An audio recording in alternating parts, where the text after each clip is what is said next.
So it's the end of 2025. We're heading into 2026. And today, Angela Nguyen and I are going to talk about some things we have seen come up on our respective YouTube channels and podcasts in the last year. That whole discussion is coming up now. Hi, I'm Andrea Adams, and this is a special episode today of the HR Hub and the Leadership Within podcast combined. Angela, I'm going to turn it over to you now to introduce yourself. Thanks, Andrea. Yeah, I started the Leader Within just over 2 years ago, and in 2025, heard a lot about how do we show up more authentically and develop more resilience within our teams so that we can navigate what's to come with all of the AI or whatever hype you want to call it. Some call it a hype. Some are like, nope, it's here to stay. So that's me in a nutshell. Andrea, I want to tap into your brain a little bit here, because with AI and just with what's going on, I noticed systems thinking has been brought up a lot, and the importance of it as a feature of work skill as well. So I know you've been taking a look at this a little bit. So tell us, what the heck is systems thinking? System thinking, in my mind, when you think about HR, I've always thought about it as a system. And I'm a little bit curious. I'll describe it, but then, Angela, I want to know if that's how you think about it, because you're also in HR. So when you think about, let's say, for example, competencies are part of the system. We pull them into, and if you actually step away even from competencies and go to values, you pull those values into just about every aspect of HR. You put it in recruitment, you put it in onboarding, you put it in performance management, performance development, just like, whatever, what kind of development do you want to do? I've even seen it brought into, well, and it's not even uncommon for it to be brought into terminations and things like that and succession planning. Are you demonstrating the values that we want to see demonstrated? And so, like in HR, everything's connected. And sometimes that makes me stumble a little bit because I don't know what comes next. Like, what should I work on next?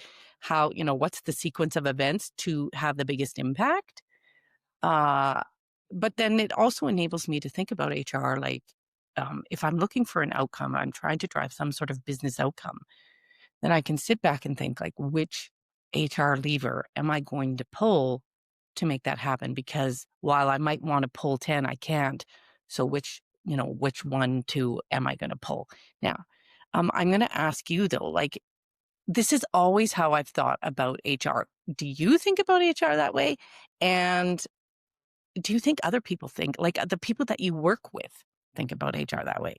Okay, something that you touched on about being in service essentially to driving business outcomes. That's what I've learned to understand from both an HR perspective and the roles of everyone in the company, right? And I think that if we all thought like that in a company, we probably would have more conversations to say, hey, what's going on in your shop today, Andrea? What are you pipelining right now? And then I might be able to identify, oh, snap, I actually have a few resources working on that too. So does that mean we're duplicating efforts? We're duplicating resources and finances and everything. And then it just creates all these inefficiencies.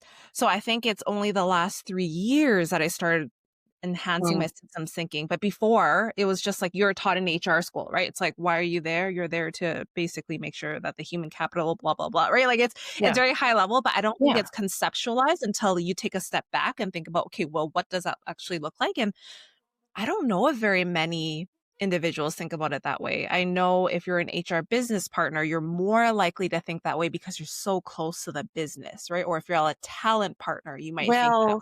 And that's a good point, because as a business partner, you're close to the business, but you've got all these centers of excellence advising you. And then you start to see just how much of a system it is, because, you've got all these sources coming together around you. And you can start to really see how the pieces are connected. So I think that's a good point. I think also, like when you talk about, what you go to school for, or even when you get hired for a job, you're really trying to perfect, like if you're hired as, say, a recruiter, you're trying to perfect the skills in recruitment. You aren't thinking about business outcomes. You're not thinking about the other parts of the system uh, that are either affected by your work or you need to change to enable. Um, and yeah, so yeah, I agree. Okay, so now I want to tap into how this ties into how people feel like they belong in a workplace and feel engaged. Because I remember with a cultural health index survey, one of the questions is generally like, do you have a clear understanding of how your work ties into the organization or business outcomes and stuff like that? And so if you think about that question in itself, it does provoke a level of systems thinking, right? Because sometimes people are like you said, I'm so focused on perfecting my craft. They're like, wait, what is this craft going towards? So for you, have you noticed that that's one of the barriers that is getting in the way of adopting systems thinking, or what are you noticing in that space? I gonna expand a little bit on what you've said, and because I think you're right, where we get our heads down, we get our blinders on, and we do our jobs, and we are not seeing the impact of our work. I think this is an enormous opportunity for younger people because the more you advance, the more you're forced, you move into more senior roles, you're forced to see the impact. So I think it's a great opportunity for young people to start looking beyond their role and see how their role will impact other projects, is impacted by other work, how, and really work hard at aligning the work they do with the business objectives. And so I do think for me that's, getting too focused on our own work and not looking and not connecting our work to what the business needs. I think that for me is the biggest barrier and a lost opportunity. So what can organizations do about that? Looking back at your career, Yeah. what you're hearing through your conversations, what's a piece of advice you'd offer? I don't want to take an organizational perspective on that because we always point to the organization and say, organization, you should do such and such.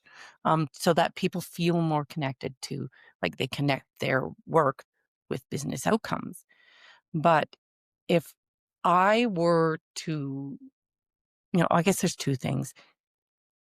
Consider how your role impacts the business outcomes. Know what the business strategy, what the objectives, know what that is. Go looking for it if it's provided. Ask questions. So that's one thing. But then the other thing is if you see a recurring problem in your work, consider the system it exists within. S you know, I've got an example. So I worked in a role where it was labor relations. It was a lot of grievances, a lot of discipline, and yet I never stepped back to think, "Okay, look at the bigger picture. Why is so much of this happening?" I mean, it's really intimidating to tackle a big system, and that was a big system. So I did my job within the system, but, you know, you're doing the organization a favor if you can step back and see the system and how can we change something upstream from those grievances, that discipline, to affect the number of grievances and discipline that in my role I was dealing with. So I wish I had done that. And so if audience out there, if you're seeing recurring problems, how can you step back? And in my case, like it was so overwhelming to try and solve it, but maybe, like, I could have found one leader who would have bought in to changing something upstream to create a different result. And so I would say that if people in a role have that opportunity, do that. Think about where that most recurring problem and try and solve it. Can I build on that for a second? Sure, Because absolutely. as you gave that example, it made me think back to when I was hired into a contract to basically figure out why are they losing so many candidates in the talent pipeline Mm, before they even go into the front lines and have to execute their job, right? And then they had to be able to hire like I think over 100 individuals within 2 months. So at the rate that they were losing in the double digits of people, it's costing them, right? Mhm. And I remember just taking a step back and I was like, okay, like first of all, like let's map out your workflow right now. Like who's everyone that is involved in this entire process from the moment you interact with them all the way up until they're actually ready Mhm. to go hit the grounds running, right? And nobody has ever done that before. Like actually mapping out step by step what the heck is Mm. going on. And there was like over Yeah, 20 steps and there was yeah. 5 different stakeholder groups involved. So after we could actually visually see everyone that was involved and then going to those key groups and saying, what are you noticing? Mhm. Where are you noticing things that are going well versus things are just dropping down? Mhm. And then you work backwards to solve for blank, right? So when Yeah. you talked about that, it got me excited because I'm like, I don't think many of us have the space or take the Yeah. space Yeah. actually. Like, I love the mapping idea. You had the time to do that. Um, and even if you don't have, like, the time to map, can you carve out an hour? Pretty sure you can carve out an hour, right? Yeah. Well, So and systems thinking is always something I think a yeah, lot about, uh, and wondering how we could use it to greater effect in HR, yeah. to create better results. So would you say that stakeholder buy-in and relationship management plays a role in that? Because you talked about like Yes, of I'm course I'm it glad does. that you had the time. Well, I actually had Yeah. to make the time and I had to create buy-in from the CFO and say, "Listen, like I know you need a solution yesterday because this is Mhm. costing you a lot, but without doing this, it's going to cost you more. So let's actually get to the root of the issue, which systems thinking allows you to do, Yeah. and then you can actually solve for the systemic problems, right?" So I don't know, Yeah. like has that been your experience to create Oh, stakeholder buy-in? there's never a situation where good relationships with your peers, your clients, employees is not going to make you a more effective practitioner, where that investment is going to be wasted. There's just no situation. So it's so important, like, if you're going to, and especially in HR, where oftentimes we don't have influence. Well, all we have is influence. We don't have power. We can't make the decision. What we need is influence, and that comes through relationships. But I want to shift gears because I don't want to talk about this too much. I want to get on to another topic. The next one we were going to talk about is AI. And I'm really interested in this because you're involved in an organization actively adopting AI. So I'm so curious, what are the top challenges you're seeing around adoption rates, and overall adoption success? And what have you seen that's going to help? Yeah, I'm gonna take a step back from my current organization, Okay.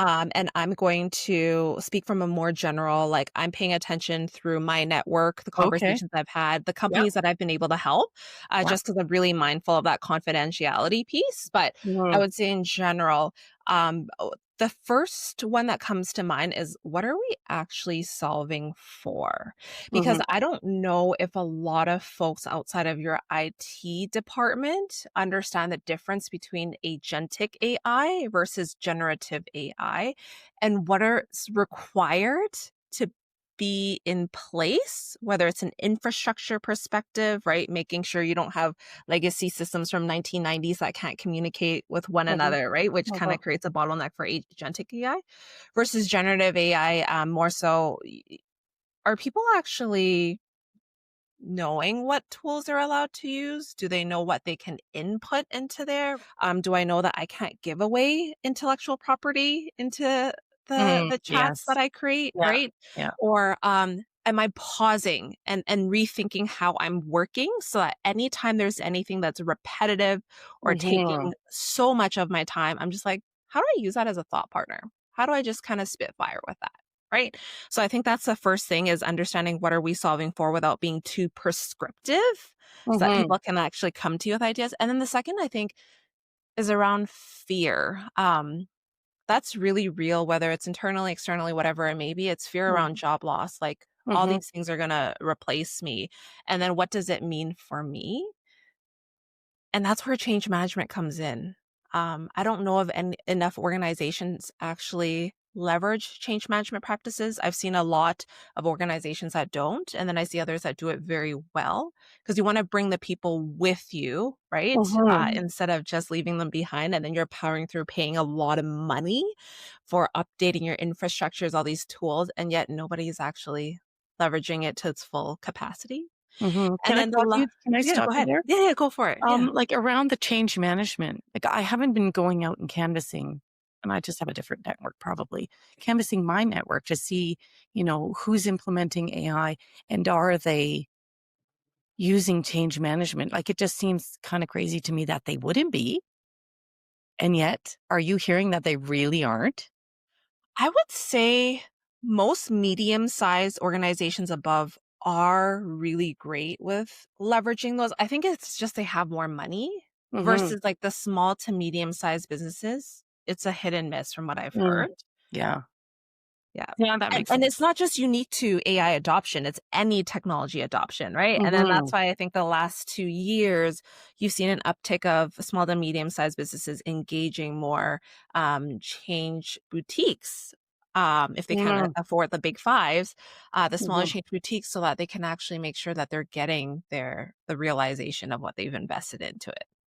What Right. have you noticed in that space when it comes to an HR perspective and adopting um, any generative AI tools in general. And Frank, I haven't been asking a lot of questions. I've been asking a lot of questions about from experts, say around recruitment, around talent management. How can we embed AI in those areas? But I haven't been asking a lot of questions about implementation and change management. So, this is like ding ding, I should have an episode on this. So I might just look for a change management specialist who's actually worked on an AI implementation project. I think that would be super useful. So I haven't seen much, only that HR has been slow to adopt. Not completely slow. Like, I started doing episodes on AI 2 years ago, and those they did not perform well. But now my AI episodes are performing well, which to me is a measure demonstrating that AHR really is starting to engage. I think there's just so much opportunity for HR to engage in this process. I'm getting away from your question around change management, but there's so much opportunity because we need to set up, future employees for success. And if we just let them keep doing their jobs and then drop AI, they're not gonna be ready for that change, and we're gonna be looking at a lot more layoffs. Do we wanna do that? No. So, how can we comes back to change management, training, learning, all of this, so much HR stuff. And that's that piece that you touched on that I think HR really needs to lean in from the perspective of I think I've read like it's just I've been reading different sources, so I'm horrible at being like an article by Yes. McKinsey Oh, or me whatever too. or Yeah. BCG, right? Like so I'm not that type of person, so I apologize for the lack of credibility there, but HR is going to have to play a huge role in terms of what are the skills that we need. Yeah. Is the business actually clear on what those skills are, right? As we Mhm. map that career pathing, right? As Mhm. ladders of, it's not going to be as much of a career ladder as it's going to be a pathway, right? As different rungs are taken out, Mhm. with more adoption of technology. But then there's also word on the street that like, IT, are they going to become the future HR from the perspective of if you have more agents in the workforce, like they're probably the pros at understanding like what are the ethics, governance, etc. that looks like from that perspective. HR will then come in and partner with them to be like, okay, Mhm. what are the policies we need in place? What are the behaviors that we need in place? Right. Similar to what Mhm. you had Mhm. alluded to earlier. And then taking that concerted partnership forward. So I Mhm. just thought I'd add that third thing that I've noticed in there is that if HR and IT aren't working hand in hand, it's probably going to create a lot of inefficiencies and you're probably not going to get as much on your ROI. Yeah. That's an excellent point. All right. So what about leaders? So now leaders, okay, one, they have to field all the stress from stressed employees.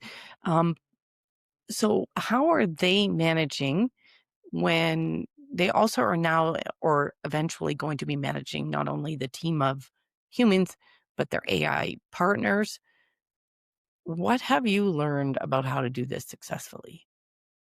Yeah, I'm noticing that clarity around, again, clarity around like what are you solving for? What is the roles and responsibilities of the technology versus the human?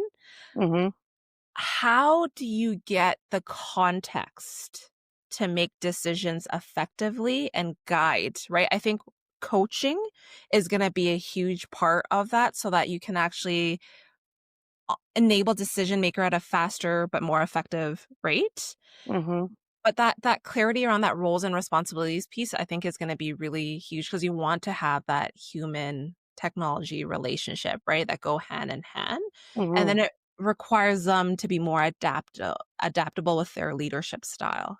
Because how mhm. often do we hear leaders, "But I'm just this way. I am used to doing this." Man, yeah, being a Andre, leader. I'm sure you've seen a lot, right? When people come to you from an HR perspective, then you're just like, "Hmm, Yeah, I leaders have a hard job. yes." They have a hard job. Yep. Uh, any have you learned any great tips for leaders on, how to take that flexible approach? I'm a little biased. I would say start with the leader within. Yes. Play on words, right? I think it's how do you maintain a growth mindset, right? Because you're gonna have to Mm, have that level of technological acumen. You don't have to know everything, yeah. but you have to have a foundation, right? So how are Mhm, you creating space for that? mhm, Second, how are you making sure that you get what you need, whether mhm. it's energy, whatever makes it work? Right. Because if you can't show Yeah. up for yourself, you can't show up for other people. Yep. And then how do you then scale that for your people so that you're not the be all end all? Mhm, And I think that goes back to that whole coaching, being less prescriptive, but understanding what guardrails and behaviors and everything are required so that and what they're solving for so that they know where they're going and you're all steering in the same direction. So like you said, it's not easy to be a leader, but I think you have to lead the leader within very effectively and have that growth mindset for everything else to kind of follow. I don't know. What have you noticed in that area? I I'm not going to build upon that. That was amazing. That really was, awesome. Okay, so, different question though. As more tasks are augmented with AI or even just replaced, I've been asking this question for a while on my show, and I've gotten, answers. We're seeing, fewer entry-level jobs, created, more disappearing. Uh, what challenges does that create, and how do we mitigate or manage them? Because we need people to come in at the bottom and learn the organization. Hopefully, I'm not in that pool. But, Well, you know what? It's a yeah, question yeah, we're all yeah, struggling with. yeah. Like everyone is, I don't like, I'm asking super smart people this question or a related question. And it's one we're all struggling with, but I think we need to keep talking about it until we have a good answer. So, what Yeah. are you hearing? Okay, I'm gonna share what I'm hearing and seeing, and then I would love to hear what you've been able to synthesize. But because of that broken talent pipeline, it's gonna require a systems approach, right? From the government perspective, Yes. because how many companies can afford to pay for the extra training, the extra people to get them up to skill enough to come Hmm. in and then get up to speed with their company? Can I pause you there? Go for it. But then thinking about it from a systems approach, which Yeah, is, you know, but HR needs to know what skills we really need to develop. Like yeah. even before we get to asking government or capitalizing on the money that government is making available. Anyways, go on.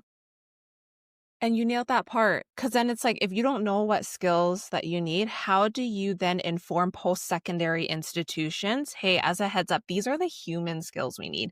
These are the technical, practical things that you can kind of like, introduce to your students." How do we explore internships, co-ops, whatever it may be, so they get that hands-on rotation? And what I've seen done really well with, I think more so in the trades industry and, one other service-based industry, is they'll have a 12-month rotational program within a company. So you'll take this post-secondary student who's in the midst of their program, they'll go into one department for 4 months, switch into the next department for 4 months, switch again, and then at the very end, the company can decide, "You know what? Where should we keep them? Do we wanna keep them?" And so I think about internally, how often do we mobilize our talent and actually encourage that knowledge sharing? Especially if a lot of the boomers are gonna be retiring around 2030 if they choose to, and you have this unemployment gap of over 13%, are we saying, "You know what?" When it comes to youth, sorry, I'm gonna start with youth. It's over Mhm. 13% unemployment. Are companies clear on, like you said, one, the skills that they need? Are post-secondary institutions developing students in a way where it's actually filling a gap in the market? Is Mhm. governments funding areas that we actually need to fill critical gaps on? And then Yeah, how are businesses then leaning in to say, you know what?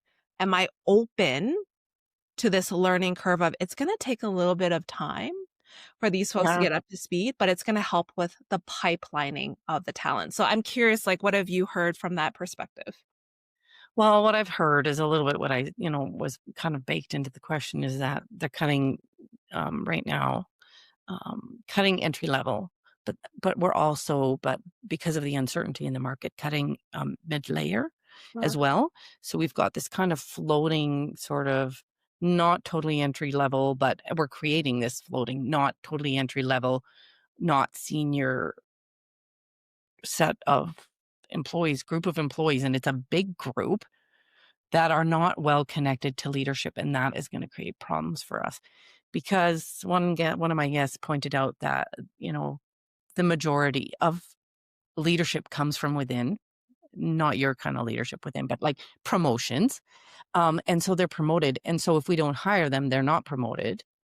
There's nobody to promote.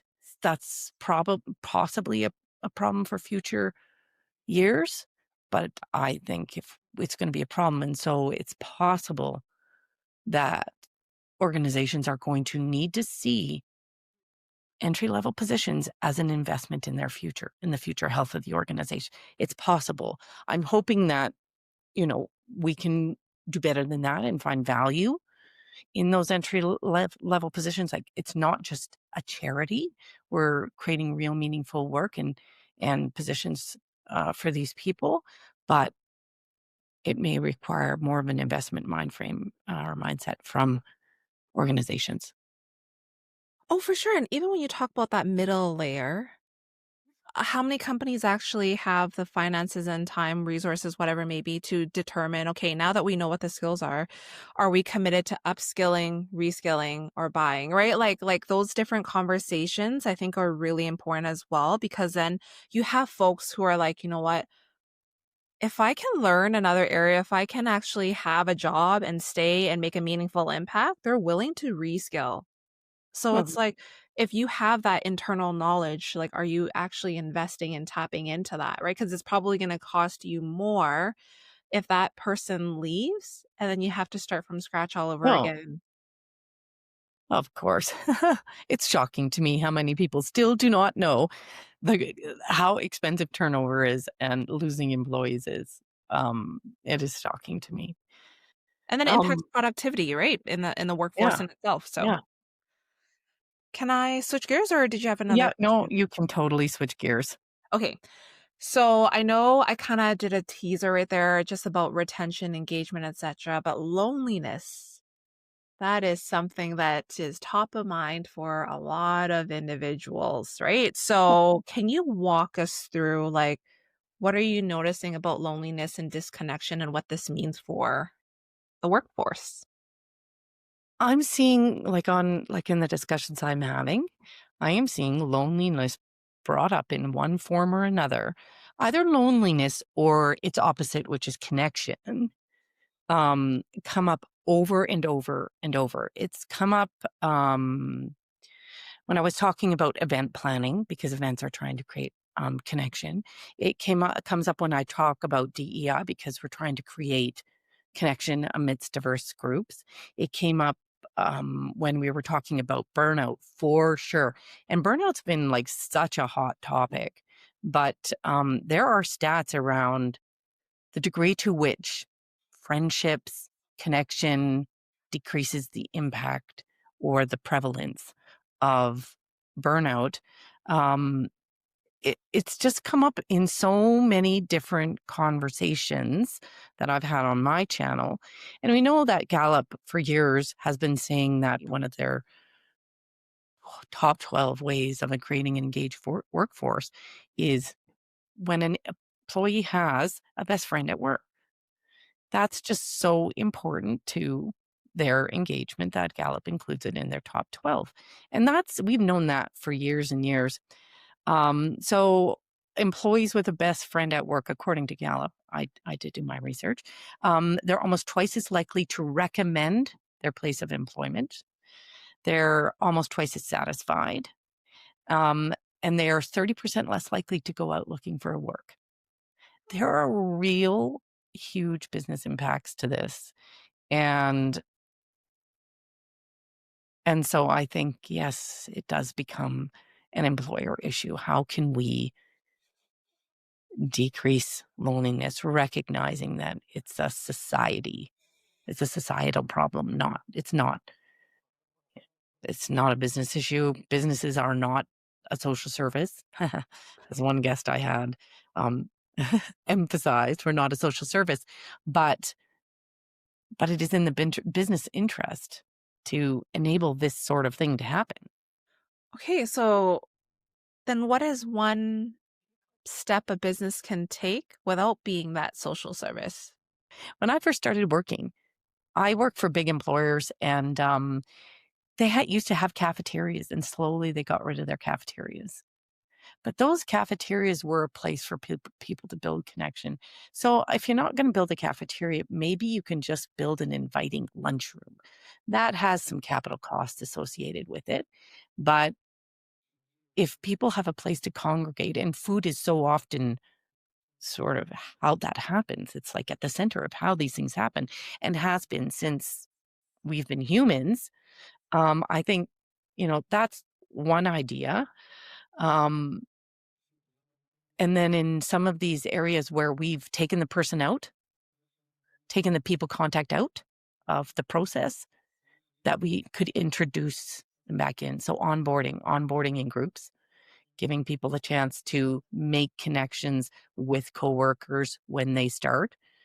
If that's an option, some employers, um, they're too small for that to be meaningful, but they can also just introduce people in person, set up a lunch, those kinds of things. Training in person. I know we've gotten away from that. And AI might help us get away from that even more because it can do personalized learning. But if there is that compliance training, those kinds of trainings, get people together for that and put them in the same room and give them an opportunity in that time to get to know each other and to also socialize. This is way more than just one idea. I have one more idea. Can I tell you about my one more idea? Oh, of course. So I was introduced to, and you know about this. You'll know what I'm talking about as soon as I start talking to a tool that helps build connection. It's a local entrepreneur in Calgary. His name's Israel Beck, and he's created this tool that brings people together to talk, and so helps build teamwork, helps build psychological safety, and it helps build connection. And so I always think that that's a genius tool that requires a lot of bravery of an employer to implement, because, people are going to look at this and go, oh my God, I'm being forced to have a conversation. I just have work to do. But as another guest said, uh, employers invest in this kind of thing for good reason, because connection has business value. So, okay, I'll stop. I could go on about this for like a long time and get excited. I'm excited because you're getting excited, but I want to double click on two things that you said there. One was around the psychological safety piece. Mhm. Even with our other topics that we touched on, I really firmly believe that is a skill that a leader and an individual at any level of a company cannot lose sight of, Yeah, yeah, it's right? true. Yeah, it's true. The second aspect is you touched on the onboarding piece, as simple as arranging coffees and introductions for people, Yes. right? It's so intimidating when you walk in and you're like, I don't know who's who. You see people that are already clicking, right? And that's a physical in-person environment. But what about the hybrid environments or the virtual environments? Like there is even more disconnection there if Yes. you don't intentionally facilitate those water cooler talks or those you bridge that initial connection on their behalf and then let them take that away and then figure out how do you keep on embedding that. So I just want to My give you God, if I kudos. could sorry, I have to interrupt. Yes, yes. If I had like okay, maybe I anyways, the number of times that in the word intentional comes up Yeah. with respect to remote work is incredible. Hmm. And so around building connection at remote workplaces, and maybe decreasing loneliness, it comes up so often, and that's an important part of managing a remote first workplace. I mean, it's just so important. And I think when you sign employees on, you have to be clear with them that yes, you're coming on, but you have to put the work in, and the emotional work in will create the opportunities, but there's a role for you to play in this as well, and I think that's super important. I can see all the introverts in the world being like, "No." I'm just Ah, kidding. oh, But, this is we why I'm working remotely. Okay. exactly. Yes, Um, but even introverts need connection. And if you wanna work remote, well, maybe that's I wouldn't call it a pill. Maybe mhm, you'll get more out of it than you thought. yes.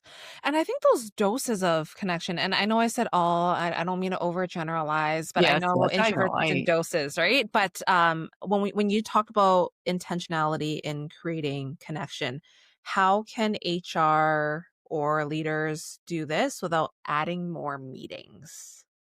That is a good question. I think there may be I mean, obviously, for me, the answer is capitalizing on the meetings you already have. Arriving as a leader, arriving 10 minutes early.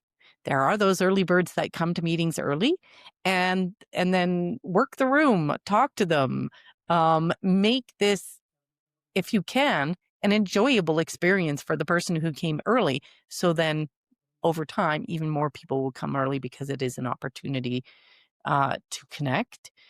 And then and looking for opportunities, like taking time at the beginning of a meeting, especially if it's like a weekly connection, find a way to learn about each other, and take 5 or 10 minutes to do that because there is real business value.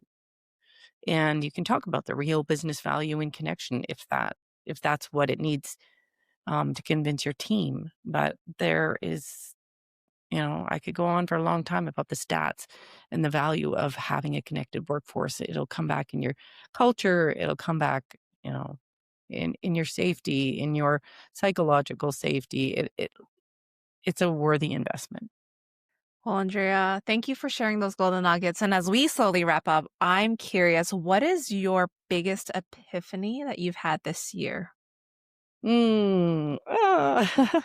My biggest epiphany has been a pretty tough lesson, actually. And that's that if you're going to be in consulting. And I did an episode in June, solo episode in June, and I mentioned this there, but it just continues to get more and more clear that if you're going to be in consulting, you're also in sales. And so I need to develop sales skill. I know this sounds funny because everybody who's in sales or who hasn't avoided it the way I have over the years will say, well, of course that's true. But for me, it's an epiphany that of the sales process and how you go about that. I took a course and it was very informative. And so that has been my epiphany this year. What about you? Okay, before we get to me, I want to Oh ask, no, I don't want to talk wh- about it anymore. yeah, what is your one takeaway from that course? Because I'm proud of you for doing something about that. uh you have to ask for it. It isn't just it isn't gonna just come. You have to ask. That's my one takeaway from my sales course. Ooh, gave me goosebumps. For me, I would say presence and pace over perfection. Well, you have to tell me more about that. Okay. Presence as in so I recently took a professional coaching training program, and it was funny. We were asked to write at the very beginning of our 3-day training, what is something that you think is holding you back? And initially, I put self-doubt as my word. But at Mm. the end of the 3-day program, I was like, it's actually perfectionism that is holding me back. Oh. Right? The Mhm. fear of failure, thinking that whatever content I put out there, if it's not gonna land, then how am I like just all that, and it causes me to be in my head so much so that I can't be as present as I want to be. Yeah. And then it also forces me to be at the pace that society sometimes creates for us. And so when I went through the program and I thought about what kinda coach do I wanna be for other people, I wanna be that calm energy. Mm. And to bring that calm energy, I have to have presence and I have to be able to pace. So that's what that is. Huh. Interesting. Yes. I was thinking executive presence, but that's not what you were talking about at all. Okay, Andrea, last question for you is what are you looking forward to in 2026 and how can people help you? I'm not sure I'm looking forward to this, but I am going to do more sales. And so, um, in keeping with the fact that I have to ask, if you or someone needs HR consulting, please think of me. And my contact information will be in the show notes. And you? I'm like, I'm your one of your biggest cheerleaders. So I was like, yes, hit Andrea up. I would say because I'm starting my professional coaching journey and I want to get ICF certified, that Yeah. requires me to do minimally 100 hours of coaching Oh my goodness. for the level that I want. I would say if you've ever thought about what the heck coaching is and whether or not it's for you, let's have a conversation. But Andrea, thank you so much for sharing your golden nuggets and sharing this space with me. I really enjoyed having this conversation with you. And to everyone else for tuning into an episode, this special episode with us, thank you for your time and attention. It means more than you'll ever know. And we can't wait to stay in touch with you on our next episode.